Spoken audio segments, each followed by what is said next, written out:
뭐 지금은요 조정이 좀 와도 할 말이 없는 위치기는 해요. 네, 그래서 이번 주 주가를 좀 유심히 살펴봐야 될 것 같고.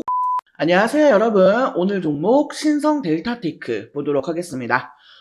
신성 델타테크는요 작년 여름이요 2023년 8월에서 10월 사이에 이 주식시장을 달궜던 초전도체 LK99와 관련해서 많이들 접한 종목 중에 하나죠. 당시 초전도체와 엮이면서 이 1만원대에서 움직이던 주가는 8월, 9월, 10월까지 약 두세 달 만에 거의 7만원대까지 상승을 했었죠. 그리고 굉장히 핫했던 분위기와 다르게 금방 다시금 이렇게 식어버린 그런 모습이었습니다. 그리고 다시금 12월에요. 연세대와 초전도체 연구를 한다는 소식으로 주가는 다시금 급등을 했죠. 2월 21일 무려 18만 4,800원까지 상승을 했었습니다. 그리고 그 이후에는 주가가 계속 흘러내리면서 여기 8월 5일 블랙몬데이 때죠. 요때 37,000원대까지 하락을 했고요. 그 뒤로 계속 이 가격대를 지켜주면서 횡보를 하고 있는 그런 모습이었습니다. 그러던 중에 11월 중순부터 주가가 다시금 이렇게 상승을 하기 시작을 했죠. 지금까지 이렇게 꾸준하게 우상향을 보여주고 있는 모습인데요. 보시면은 지난주에는요 여기 241선을 맞으면서 주가가 좀 밀리는 듯한 그런 흐름도 있었어요. 보시면은 금요일에 이렇게 음봉을 줬어요. 하지만 다시 시외에서 올려놨죠. 자, 일단 우리가 알아야 되는 부분, 지금 주가가 다시금 이렇게 관심을 받으면서 상승을 하고 있는데 그 이유가 무엇이냐, 바로 특허와 관련된 내용이죠. 이 퀀텀하고 켄텍의 공동 특허가 출원이 완료가 되었습니다. 이제 이 이론과 소문이 실체적으로 드러나기 시작하는 그런 시점으로 볼 수가 있겠습니다. 사실 우리가요 이 LK99라는 거를요 단순하게 상온 초전도체로만 이야기를 해왔지만요, 이 LK99의 가치는 이 초전도체에만 있는 게 아닙니다. 물론 이 초전도체가 가장 중요하지만서도 저는 개인적으로요 이 마케팅의 가치에서만 봐도 어마어마한 가치가 있다라고 생각을 합니다. 자, 만약에요 우리가 어떤 상호를, 이 브랜드를 전 세계에 홍보를 하려고 한다면 이 마케팅 비용이 얼마나 들까요? 아마도 수천억 원 그 이상의 비용이 필요하지 않을까 하고 생각을 합니다. 근데 이 LK99는 뭐예요? 작년 여름부터 이 초전도체로 해서 전 세계적인 관심을 끌었고요. 이 LK99는 이제 전 세계에서 다 알고 있는 어떤 특정 상호나 브랜드가 된 거나 다름이 없죠. 자, 그러니까 이 신성 델타테크와 퀀텀 에너지 연구소가 이 LK99만 잘 활용을 하면은요, 굳이 꼭 이 초전도체가 아니더라도 그냥 저조한 물질이라도 상용화에 성공을 한다라고 하면 수천억 원 그 이상의 가치적 홍보를 지니고 있는 이 기술이나 재료를 판매를 할 수가 있다는 겁니다. 여러분들이 다 알고 계시겠지만요, 아무리 좋은 제품이라도요 홍보가 되지 않으면 판매가 되지 않습니다. 이거는 기술 역시도 마찬가지고요. 그 기술이나 제품들도 결국에는 이 홍보가 되어야지만 판매가 시작이 됩니다. 이건 시장의 기본적인 원리잖아요. 자, 그렇기 때문에 지금 이 LK99라는 거는요, 시장에서 이 이름 하나만으로도 수천억 원의 가치를 지니고 있다라고 봐도 무방한 거죠. 자, 뭐 아직도 이 LK99가 초전도체냐 아니냐 이 여부는 판단을 할 수가 없습니다. 하지만 이 에너지 소재로서는 유의미한 것이라는 것을 증명을 했죠.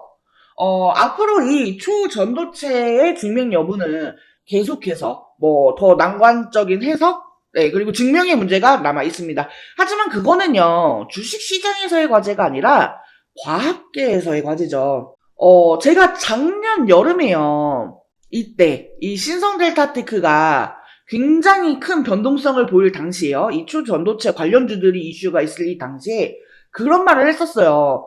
왜 이 초전도체가 갑자기 국내 증시를 달구고 있느냐, 이 초전도체의 진실 여부는 과학계에서 다뤄야 되는 재료인데 이게 왜 지금 국내 증시에서 이러고 있는지 그 이유를 도저히 모르겠더라고요.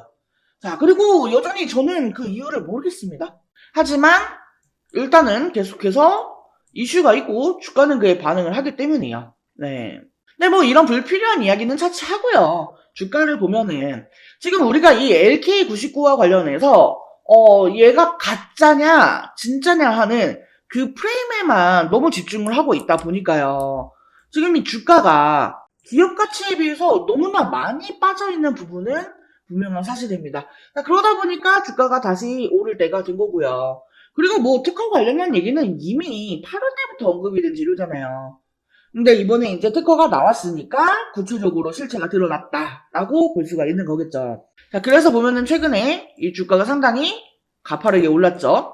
근데 지금 요 단기간의 차트를 보면은요, 한 가지 특징을 우리가 볼 수 있어요. 약간의 상승이 있었고 이후 크게 오르지 않는다. 이 241선에 저항을 받았다. 그쵸? 아니에요. 이 주가가 내려가지 않았다라는 게 중요한 겁니다. 이 상승 후에 아래 꼬리가 달린 이 봉으로 장중에 미세한 하락만 있을 뿐 절대로 내려가지 않았습니다. 자, 이 주식이라는 게요.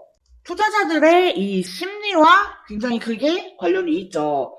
자, 무언가 호재가 있는 것 같다. 그러면 기대감이 생겨요. 기대감이 생기면 당연히 매도를 하지 않겠죠.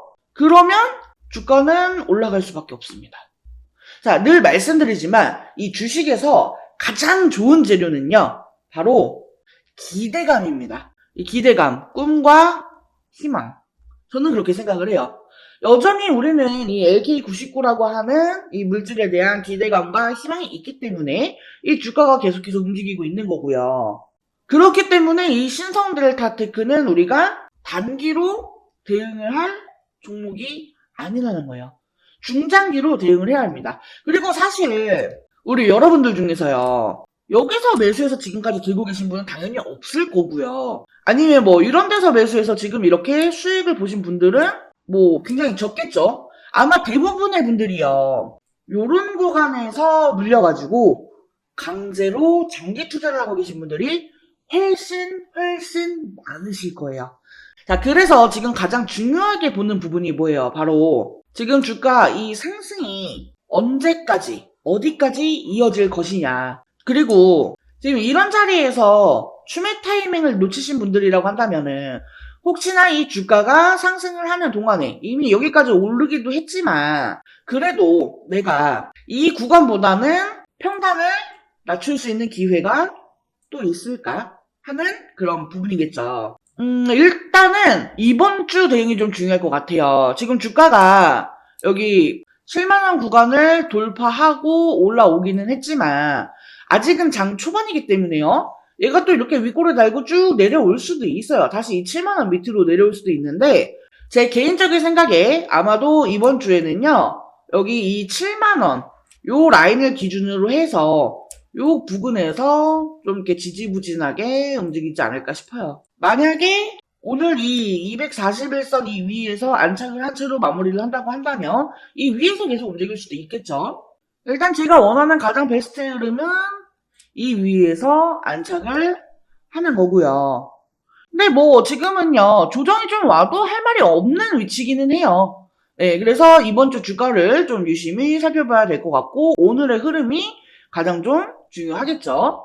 자, 그래서 지금은 이 실시간 대응이 정말로 중요한 때입니다. 특히나 지금 신규로 진입하신 분들 같은 경우에는요. 갑자기 이 신성델타테크가 급등을 해가지고 뭐 초전도체 이런 건 잘 모르겠고 그냥 주가가 올라가지고 들어왔는데 이거 뭐 목표가 어디까지 잡아야 될지 모르겠다 하시는 분들 그리고 이미 과거부터 이걸 가지고 있었는데 지금 주가가 많이 올라와서 이게 또 어디까지 올라갈지 내가 아직 추매를 제대로 못해서 이 평단을 좀 낮출 수 있는 기회가 있을지 이런 부분이 궁금하신 분들은요. 제가 관련된 내용들 계속해서 실시간으로 운영하고 있는 텔레그램 정보방을 통해서 공유를 드리고 있으니까요.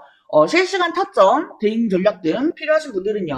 하단에 전화번호 보이시죠?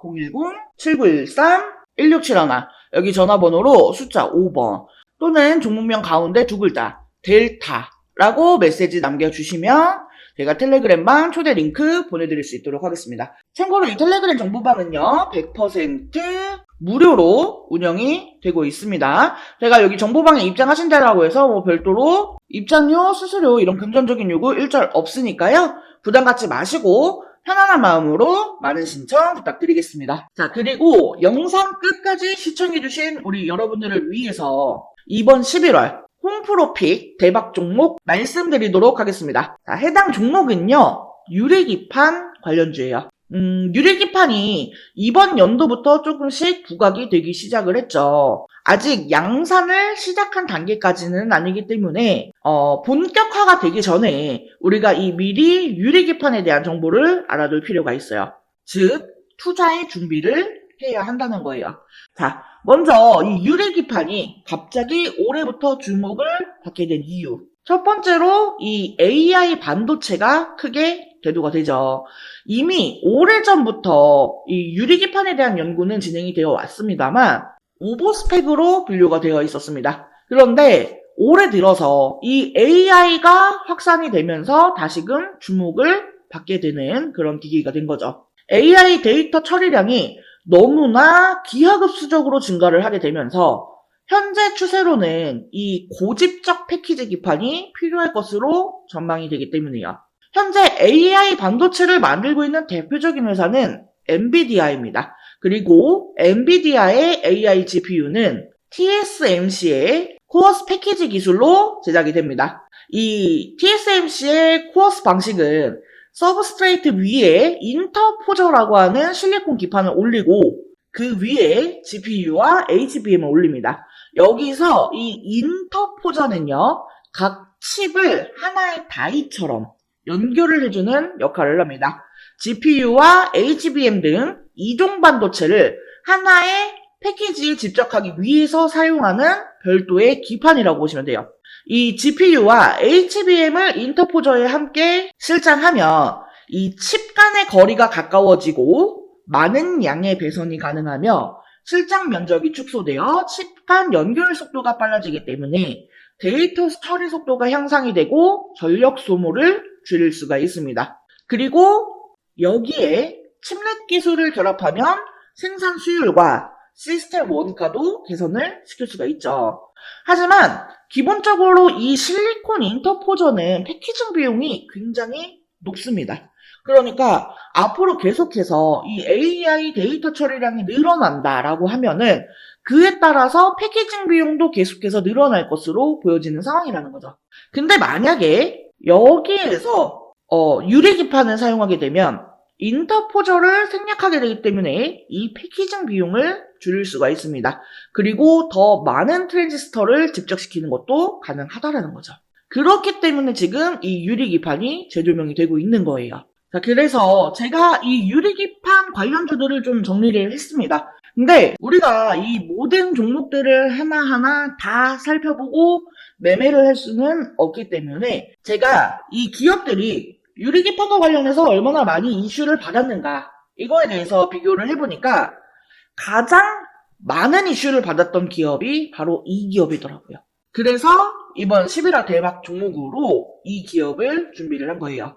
해당 기업의 특징을 살펴보면은 일단 반도체 패키징용 유리기판 제조 장비를 양산 라인에 최초로 공급을 한 기업입니다. TGV 등 유리 가공 장비를 선제적으로 준비해 현재 납품을 하고 있는 대장주라고 볼 수가 있겠습니다. 지금 이 종목을 포함해서요, 유리기판 3대장이라고 불리우는 종목들이 있어요. 각각 유리기판을 생산하고 장비를 담당하고 소재를 담당하는 그런 기업들입니다. 그리고 제가 준비한 이 종목은 이 중에서도 장비를 담당하고 있어요. 자, 게다가 이 3대장 중에 유리기판을 생산하는 기업에 TGV 장비를 납품을 하면서 이 유리기판의 가장 수혜주로 부각이 되었습니다. TGV 공정은요, 유리기판을 뚫는 전극 통로를 만드는 기술인데 이게 유리기판의 핵심 기술이거든요. TGV 공정은 세 가지 방식이 있어요. 레이저 방식, HF 애칭 방식, PNL 가공 방식. 이 회사는 레이저 방식과 HF 애칭 방식을 혼용해서 사용하기 때문에 유리 표면에 미세한 크랙을 줄이고 식각 속도를 향상시킬 수 있습니다. 이 크랙이 없이 홀을 만드는 게 제일 중요한 거거든요. 근데 이러한 부분을 두 가지 방식의 공정을 혼용 사용하면서 커버를 했다라는 겁니다. 무엇보다 이 글라스 코어 기판 제조 공정에서 이미 4가지 장비나 공급을 하고 있다라는 점이 가장 대조되는 내용입니다. 해당 종목의 차트를 같이 한번 살펴보면은 사실 이전에는 관련주였기 때문에 주가가 고만고만했습니다. 그런데 올해 들어서 이 유리기판 관련주로 부각이 되면서 역사적 고점을 만들었어요. 하지만 이후 이 반도체 업황 둔화로 주가가 급락을 했고 최근 쌍바닥을 찍고 강하게 상승 중에 있습니다. 다른 반도체주들보다 상승 흐름이 굉장히 강한 것을 볼 수가 있어요. 수급 또한 지난 한 달을 보면은요. 개인은 팔고 외인과 기관은 샀습니다. 특히나 연기금이 의미 있게 사 모으는 점을 주의 깊게 보시면 좋을 것 같아요. 자, 이 유리기판의 개발 속도를 갑자기 높이기 시작한 것은 AI 때문이라고 말씀을 드렸죠. 이전부터 꾸미기판이라면서 이 성장성에 높은 점수를 줬지만 이게 워낙에 어려운 기술이기 때문에 허들이 높았습니다. 자, 하지만 HBM에 들어가는 실리콘 인터포저의 쇼티지 지속 그리고 실리콘 인터포저보다 싸고 매력이 많은 글라스 기판은 이 자본을 들여서 개발 속도를 높일 수밖에 없는 상황이에요. 제가 앞에 유리기판 3대장이라고 하면서 말씀을 드렸어요. 근데 사실 이 중에 진짜 대장주는 이 유리기판을 생산하는 종목이에요. 하지만 해당 기업은 아직까지 개발 진행 단계에 있기 때문에 적자가 지속되는 중이죠. 그나마 제가 이번 11월 대박 종목으로 픽한 이 기업은 장비주에 해당이 되기 때문에 실적이 유리기판을 생산하는 종목보다 선반영이 될 수가 있습니다. 또한 시총이 작은 소형주이기 때문에요. 가볍게 움직일 수 있다라는 매력도 있고요. 소형주 중에서는 이 기업이 대장주라고 볼 수가 있겠습니다. HBM과 관련해서 직접적인 수혜는 국내 기업에서 많지 않았어요. 하지만 이 유리기판 관련주는 디스플레이 밸류체인 기업들이 기존에 유리 가공을 해왔기 때문에 관련주들이 많은 편이고 그 중에서도 대장주이기 때문에 충분히 기대를 해봐도 된다라는 점에서 이번 11월 대박 종목으로 정프로가 픽을 한 거고요. 해당 종목과 관련한 내용이 궁금하신 분들은요. 010-7913-1671 여기로 대박이라고 2글자 메시지 남겨주시면 제가 관련 자료와 함께 타점, 대응 전략을 공유해드릴 수 있도록 하겠습니다. 자, 이번 영상은 여기서 마치도록 하겠습니다. 제 영상이 조금이라도 도움되었다면 구독, 좋아요, 알림 설정 한 번씩 부탁드릴게요. 오늘도 영상 시청해주셔서 감사합니다. 다음 영상에서 또 뵙겠습니다.